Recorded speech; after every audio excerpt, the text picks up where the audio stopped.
말씀은 제사장들에게 주신 말씀인데, 그렇죠? 어디 가지도 못할 거예요, 제사장은. 더욱이 번제잔의 위치는 당시에 성막의 실내가 아니라 야외였습니다. 성막이죠, 여러분. 성막에 실내가 있고 야외 부분이 있는데 울타리가 있고요. 여러분이 성막의 실내 부분은 성소와 지성소예요. 그렇죠? 근데 이 번제단은요, 야외에 있었습니다. 야외에 있었어요. 당시 이스라엘 백성들은 광야 생활을 해야만 했는데 이 광야는 일교차가 아주 컸어요. 지금도 이 팔레스타인 지방에 가보게 되면요, 한낮의 기온과 또 새벽의 기온이 다릅니다. 일교차가 커요. 지금 우리나라도 지금 봄철 일교차가 크죠. 감기 환자가 여러분 많이 늘어나고 있어요. 그러다 보니 새벽에는요, 온 지면에 이슬이 맺히게 돼 있어. 자연스럽게 이슬이 맺힌단 말이에요. 그러기에 이슬이 언제 맺힐지 모르기에 당시 제사장은 항상 비상대기하며 이슬을 온몸으로 막아내야만 했습니다. 밖에서 여러분 노숙을 해야만 해서 제사장이. 왜? 불씨를 꺼트리지 않기 위해서. 불씨를 꺼트리면 안 되잖아. 여러분 이슬이 되면 불 다 꺼질 거 아니에요. 이 번제단이 야외에 있는데 온몸으로 막는 거예요, 제사장들이. 당시 그랬습니다. 여러분 또 광야에는 심심치 않게 폭우가 내리기도 했다 그래요. 심심치 않게 폭우가 내려요, 광야는. 광야가 그래요, 여러분. 지금처럼 일기예보가 발달하지 않았습니다. 지금은 일기예보가 있기 때문에 우리가 시간별로도 여러분 비 온다 비 안 온다 다 알잖아요. 아침에 여러분 출근할 때 오늘 우산 들고 가야 된다, 필요 없다, 이런 거 다 알잖아요. 근데 당시는 여러분 일기예보 없습니다. 비가 오면요, 비가 그칠 때까지 제사장이 우산도 없기 때문에 온몸으로 막아야 돼. 그 불이 꺼트리지 않도록. 바람 불면 또 여러분 자기가 온몸으로 다 막아야 돼. 폭우가 내려도. 맨날 며칠 여러분 비가 내려도 그 여러분 제사장이 그걸 여러분 다 막아내야 했던 거예요. 어디 가지도 못하고 그냥 거기서 여러분 지내야만 했던 거예요. 그러니까 불침번을 세워가지고 여러분 순번을 돌려서 제사장들이 여러분 그 일을 했던 거예요. 그 불씨를 꺼트리지 않기 위해서. 더욱이 광야에는요, 예고 없이 모래폭풍이 불기도 했다고 그래요. 모래폭풍. 혹시 여러분들 모래폭풍 이렇게 딱 부는 것들을 본 적이 있으세요? 우리나라는 거의 없죠. 황사 여러분 있죠, 황사 확 부는 거 비슷한 거예요. 근데 광야는 여러분 모래폭풍이 자주 옵니다. 내셔널 지오그래픽이나 뭐 디스커버리 이런 다큐멘터리를 보게 되면요, 중동 지방에 모래폭풍이 확 불게 되면요, 다 끝나는 거야. 여러분 불이 이 물에도 약하지만 모래도 약해요. 우리가 여러분 모닥불 이렇게 피워놓고 이 해변가에서 여러분 막 기타 치면서 막 MT 가죠. 찬양도 부르고. 여러분 이제 끝나고 나서 이 모래 여러분 이 불을 모닥불을 여러분 끌 때 뭘로 끕니까? 물로 안 꺼요. 모래를 여러분 이렇게 딱 던져가지고 끄지. 그러니까 여러분 불은요, 이 모래는 쥐약이야, 쥐약. 근데 모래 폭풍이 불어도 눈에 여러분 다 들어가도, 모래 아래에 다 들어가서 여러분 눈 뜨지도 못하면서도 이 제사장들은요 온몸으로 그걸 막아냈다니까요. 왜? 하나님께서 어떻게 이야기했어요? 바로 번제단의 불이 꺼지지 않게 하라, 이 말씀을 하셨기 때문에 어떤 상황 속에서도 제사장들은요 이 말씀을 지키고자 몸부림을 쳤죠. 그렇다면 이 번제단의 불이 과연 무엇이길래 하나님께서는 이토록 이 불이 꺼지지 않게 하라고 말씀하셨던 것일까요? 이 불이 과연 뭐길래? 바로 이 불은 인간이 아니라 하나님에게서 직접 나온 불이기 때문입니다. 인간이 여러분 불을 지핀 게 아니라 하나님으로부터 직접 나온 불이에요. 이 불은 뭐랄까요? 이 번제단의 불은 하나님께서 직접 주셨습니다. 그 내용이 어디에 나옵니까? 레위기 9장 24절. 레위기 9장 24절에 나와요. 제가 읽어드립니다. 불이 여호와 앞에서 나와 제단 위에 번제물과 기름을 사른지라. 온 백성이 이를 보고 깜짝 놀라서 소리 지르며 엎드렸더라. 여러분 불이 누구에게서 나왔어요? 여호와 하나님에게서. 여러분 이제 잘 들으십시오. 레위기 여러분 1장부터 7장까지를 보게 되면 하나님께서는 번제를 포함하여 5대 제사법에 대해서 아주 자세하게 이야기를 합니다. 1장부터 7장. 그리고 나서 이제 8장을 보게 되면, 레위기 8장을 보게 되면 하나님께서는 아론과 그의 아들들의 제사장 위임식을 거행하도록 허락해요. 하나님이 직접 위임식을 해줘요. 여러분, 담임 목사 이제 위임을 받게 되면 위임직을 하게 되죠. 여기서 유의한 거예요. 당시 제사장들도요, 여러분, 제사장은 하나님을 세웠잖아요. 하나님이 지금 위임직을 해줘. 8장을 보게 되면 아론과 그의 아들들을 대상으로.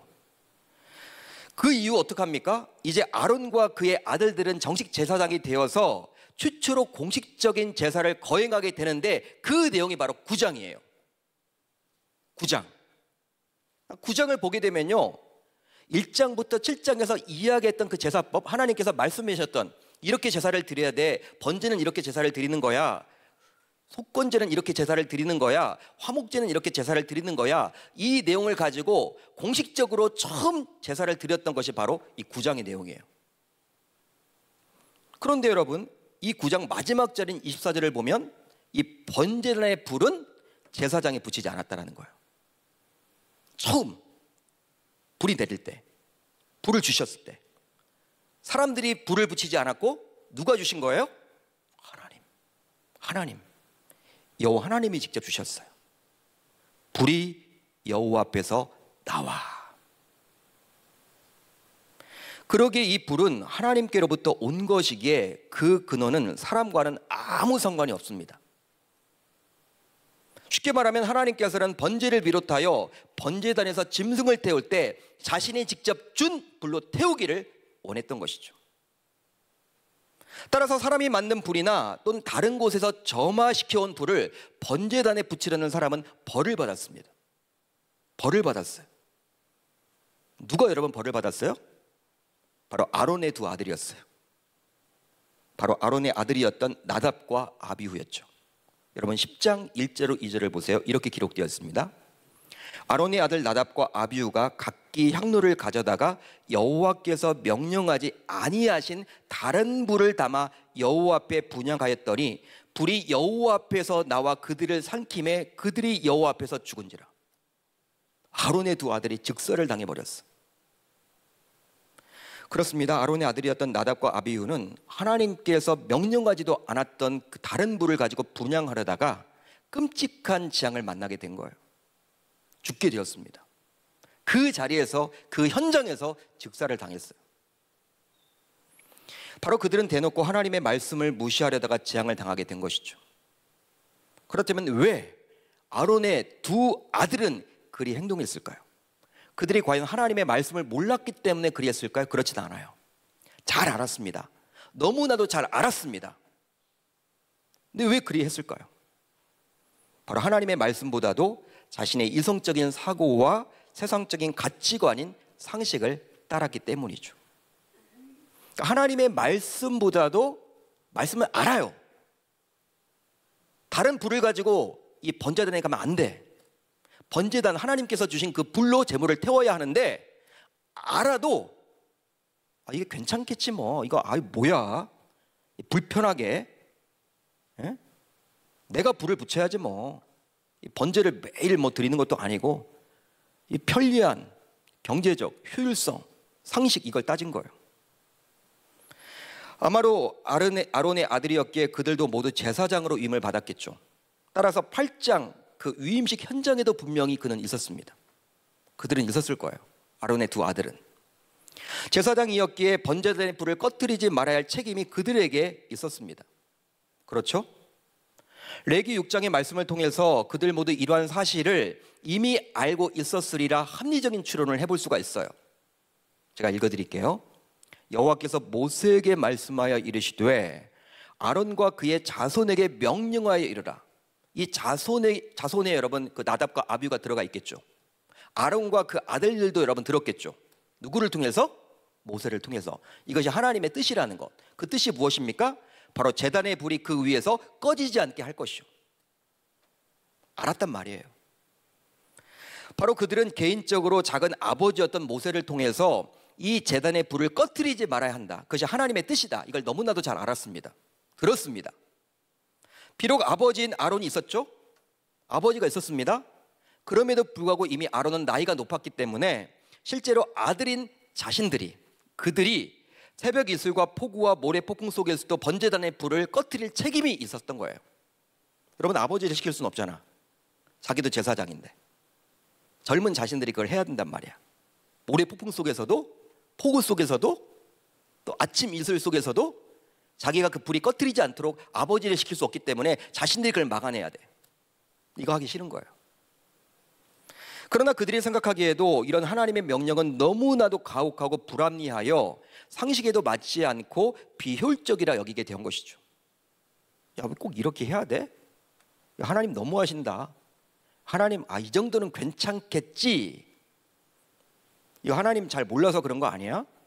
어떻게 이렇게 비합리적으로 이야기를 해? 하나님께서 상식이 통하는 자들이 되어야 되는데 이거 너무 비효율적 아니야? 경제적인 것도 아닌 것 같아. 그 나무를 계속 태워야 되고 불이 꺼지지 않도록 하기 위해서 우리들 어디 휴가도 못 가고 잠도 제대로 못 자고 이거 뭐야 밖에서 노숙해야 되고 이거 아닌 것 같아. 이 정도는 괜찮겠지 해서 다른 곳에서 불을 가져온 거예요. 근데 그 이면에는 뭐예요? 계속 그렇게 하고 싶은 거예요. 하나님의 말씀을 어기고 싶은 거예요. 하나님의 말씀보다도 자신의 상식과 자신의 생각이 우선하고 싶은 거예요. 그러다 결국 그들은 어떻게 되었습니까? 끔찍한 장이 임하게 된 것이죠. 그래서 결국 죽게 되었어요. 성경을 보게 되면요, 선지자는 세습직일까요? 세습직이 아닐까요? 선지자는 세습직이 아니죠. 하나님이 필요에 따라서 선지자를 세우셨습니다. 그때마다. 사사도 세습직이 아니죠. 사사도 여러분 세습직이 아닙니다. 그렇다면 왕은 어떻습니까? 왕은 어떨까요? 처음에 왕을 여러분 하나님이 세우실 때 세습직으로 세우지 않았어요. 필요할 때마다 세워서 사울을 세웠고 다윗을 세운 거야. 그때마다. 그러나 나중에 이제 다윗과 언약을 맺고 난 다음에 다윗의 집안에서 왕이 나오도록 했죠. 그러나 본래부터 이 제사장직은 하나님께서 세습을 허락해 주셨습니다. 그만큼 중요하기 때문에 유일하게 허락을 했어요. 세습을 그 집안에서 잘 하라고. 따라서 아론은 초대 대제사장이었기에 그의 장남이었던 나답은 아론의 뒤를 이어서 대제사장이어야만 했죠. 대제사장이 될 1순위였어요.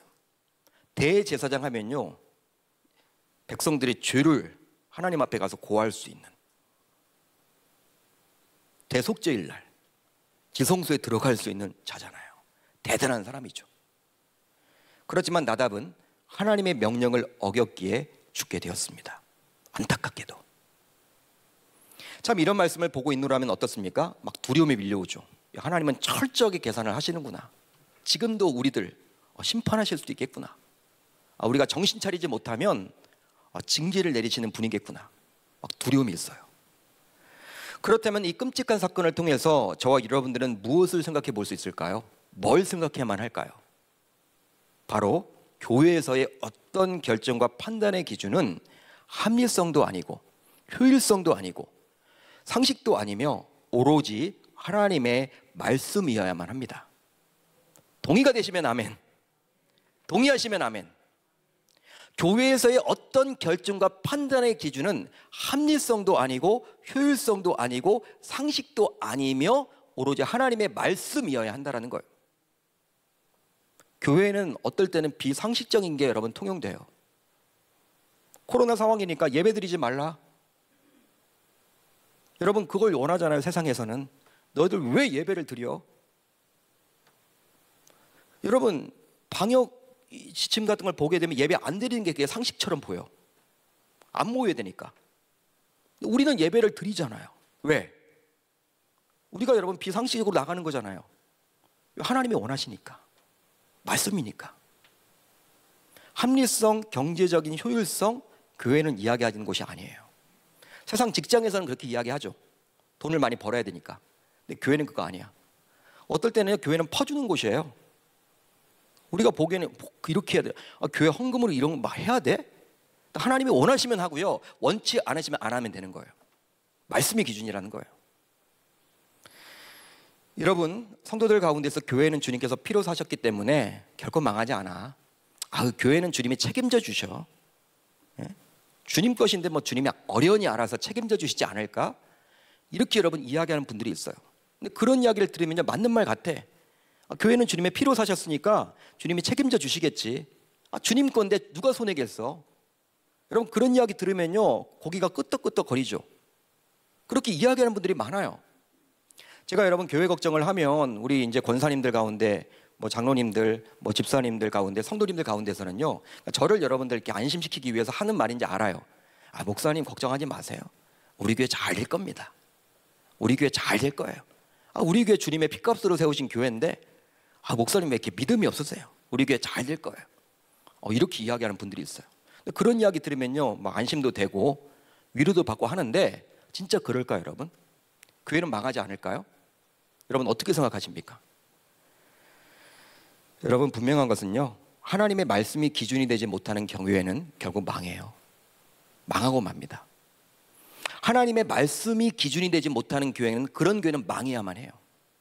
망할 수밖에 없어요. 역사적으로 보게 되면 제가 말씀을 드릴게요. 초대 교회였던 예루살렘 교회 어떻습니까? 베드로 사도가 담임 목사였습니다. 야고보 사도가 담임 목사였습니다. 그 교회 있습니까? 없어요. 빌립보 교회 어떻습니까? 갈라디아 교회 어떻습니까? 소아시아 7교회였던 에베소 교회, 서머나 교회, 버가모 교회, 두아디라 교회, 샤덱 교회, 빌라델피아 교회, 라우디아 교회, 요한계시록에 나와 있던 그 교회들은 다 지금 어디 있습니까? 다 사라졌어요. 특별히 우리 주님께서 에베소 교회에게 친히 경고해 주신 말씀인 내가 내게 가서 내 촛대를 그 자리에서 옮기리라. 그러니까 교회답지 못하면 하나님의 촛대를 옮겨버린다는 거예요. 에베소 교회에 이런 경고를 했는데 이 경고대로 모든 소아시아 7교회가 다 사라졌어요. 지금은 다 이슬람 지역이 됐어요. 터키죠. 여러분들 에베소 교회 같은 경우에는요 사도 바울이 친히 개척했어요. 그리고 디모데가 담임 목사였어. 와, 영적인 아들과 같은 디모데. 디모데 전후서 이 바울이 자신이 아끼는 사랑하는 아들과 같은 디모데에게 쓴 편지 아닙니까? 그 편지의 대상자였던 그 디모데가 담임 목회했던 곳이 바로 에베소 교회인데 지금 사라졌어.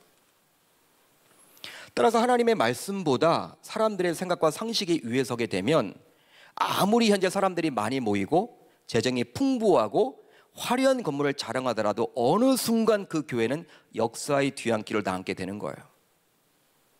아무리 찬란하고 화려한 교회이더라도 유명 인사가 세운 교회라도 하나님의 말씀이 기준이 되지 못하면 어느 순간 그 교회는 사라져요.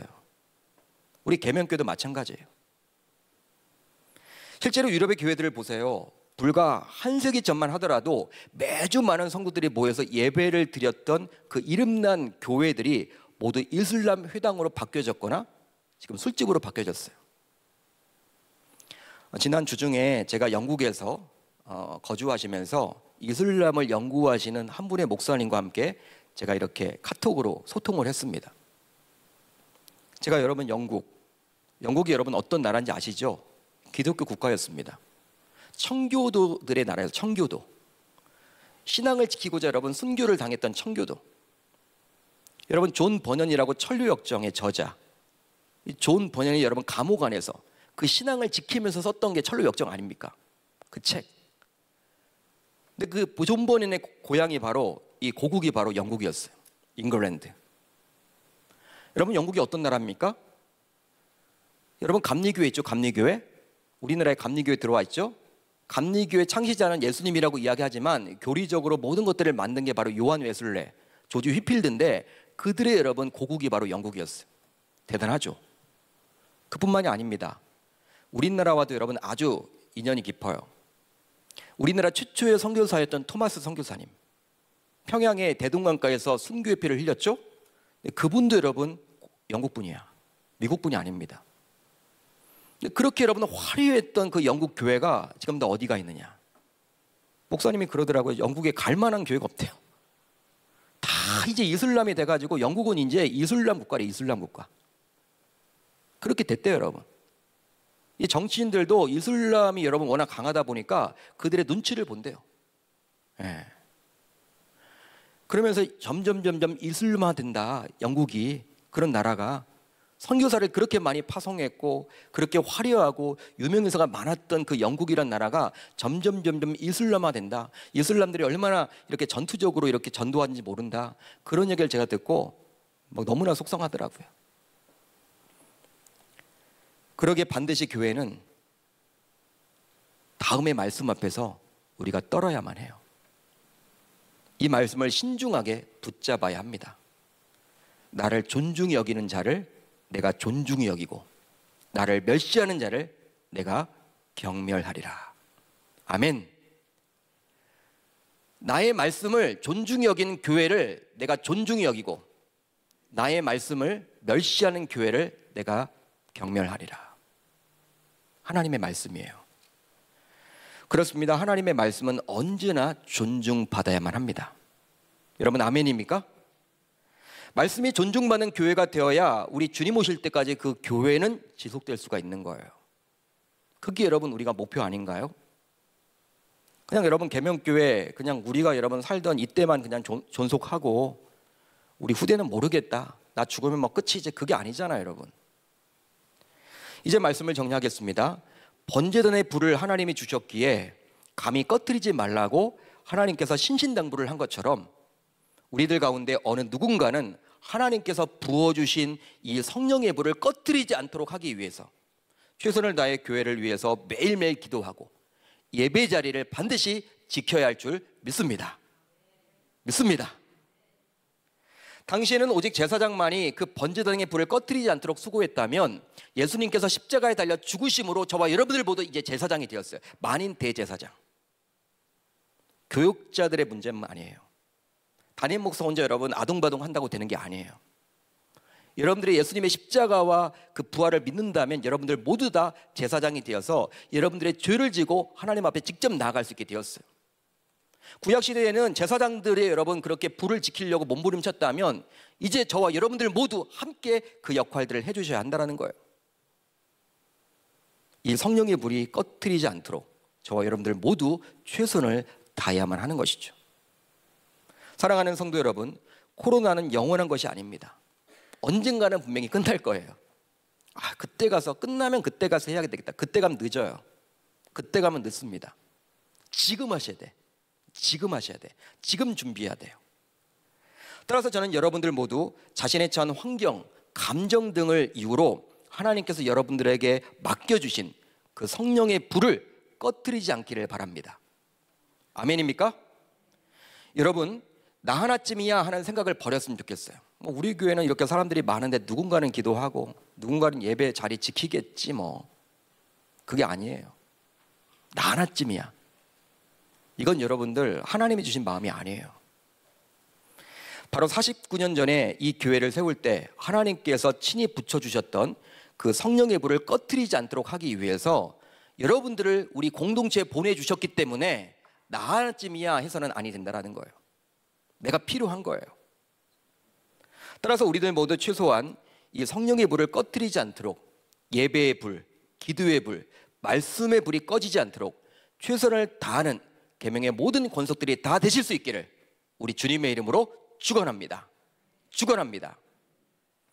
성령의 불, 우리가 여러분 꺼뜨려서는 아니 돼요.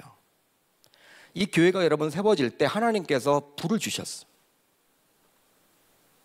여러분 우리 교회, 이 교회에 여러분 왜 속해 있습니까? 그 성령의 불을 꺼뜨리지 않도록 하기 위해서 하나님이 저와 여러분들을 이곳에 모아주신 거예요. 따라서 계명의 권속들이라면 교회를 위해서 기도하셔야 되고 그 기도의 여러분 자리를 지키셔야 하고 말씀의 자리를 지키셔야 하고 찬양의 자리를 지키셔야 하고 예배의 자리를 지켜야만 한다는 거예요. 아무리 모래폭풍이 몰아닥치고 아무리 코로나 폭풍이 몰아닥치고 아무리 폭우가 여러분 쏟아진다 하더라도 그 제사장이 온몸을 통해서 다 막아냈듯이 제사장인 여러분들이 저와 함께 그 일들을 감당해 주셔야 한다는 거예요.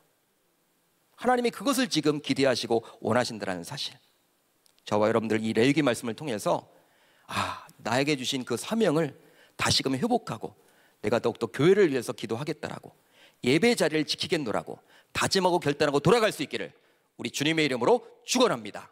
축원합니다.